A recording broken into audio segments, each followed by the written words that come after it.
जिंदगी प्यार का गीत है, हर दिल को इसे गाना पड़ेगा।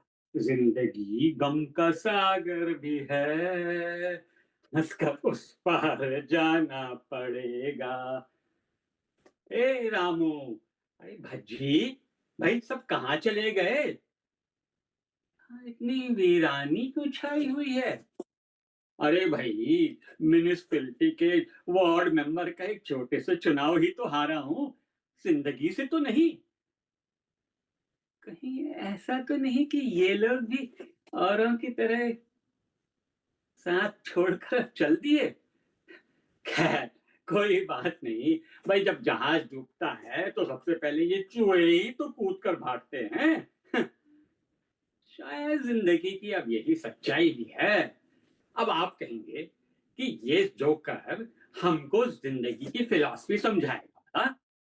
अब क्या करूं भाई, या मेरे पिताजी ने बचपन से मुझे कुछ अलग हटकर करने और सोचने की शिक्षा जो दी है। नाम तो आपने उनका सुना होगा।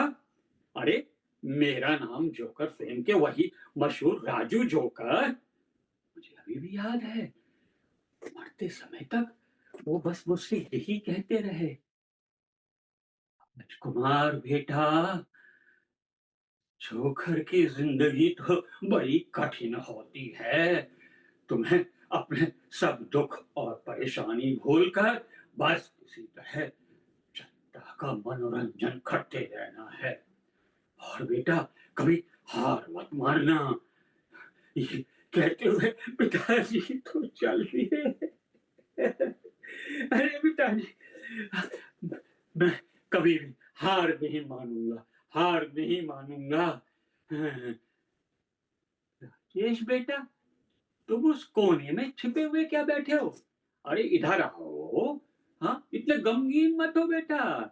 हार जीत तो जिंदगी में लगी रहती है। कुछ तो बोलो बेटा, अबे कुछ तो बोलो।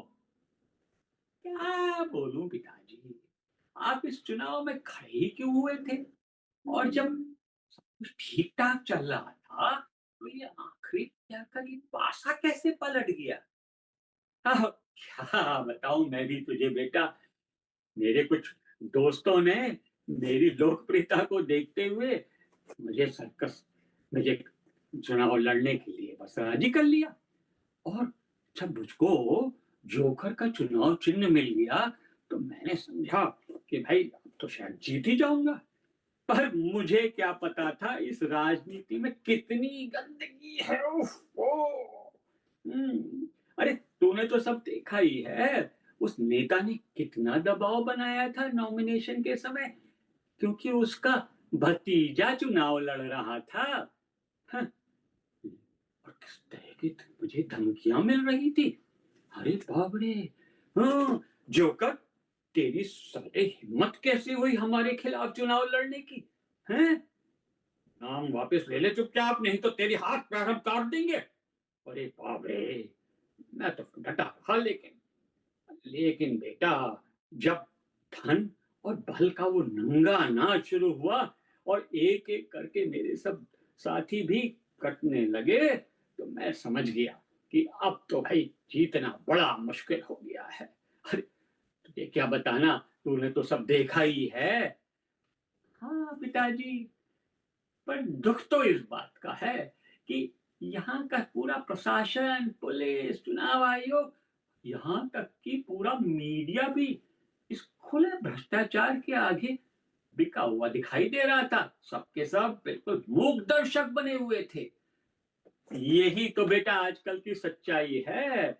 वर्तमान राजनीतिक परिदृश्य में अब आदर्श और नैतिकता की तो बेटा अब कोई जगह ही नहीं रह गई है।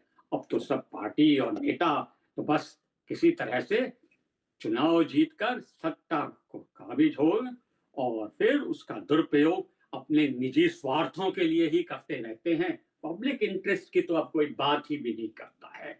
हाँ, सुना होगा ना, politics is the last refuse of scoundrels. और बेटा, मैं तो अपनी सज्जनता को कभी नहीं छोड़ सकता, कभी नहीं छोड़ सकता। इस माहौल में मेरा भला कोई क्या बिसात रह गई है अब तो। अरे इससे तो अच्छी अपनी सर्कस की दुनिया है, वहां कम से कम हुनर की कद्र है, और मेरा जैसा जोकर भी जनता का थोड़ा बहुत प्यार और इज्जत हासिल करने की सोच सकता है। जो इस सत्ता की अंधी दौड़ में तो भैया कुछ बिल्कुल नहीं दिखता है। हाँ, खैर, अब छोड़ो, इन सब से क्या लेना देना। अब तो मैं बस उस नेता के चोगे को उतार कर चला वापस अपनी सर्कस की दुनिया में। जीना यहाँ मरना यहाँ इसके सिवा जाना कहाँ। जीना यहाँ। आहा, बेटा देखा तूने, मजा आया ना। अब लग रहा है अपनी असली दुनिया में आ गया हूँ। और बेटा, बस अब तो अपने पिताजी और दादा की तरह जोकर बन इस विरासत को आगे बढ़ाते रहना, ठीक है? तो लेकिन याद रखना, जो दिल से लगे उसे कहना हाय हाय हाय हाय, जो दिल में जान लगे कहना bye bye bye bye. Love you जिंदगी, लव यू जिंदगी। चल, अब चलते हैं सर्कस में अपने। हाँ, अरे हैं? ये क्या? अरे, ओह, सर्कस बंद हो रहा है।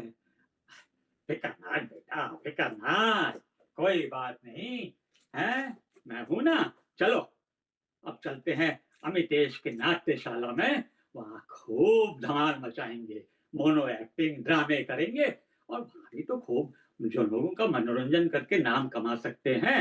ठीक है, ऑल इज वेल नाउ।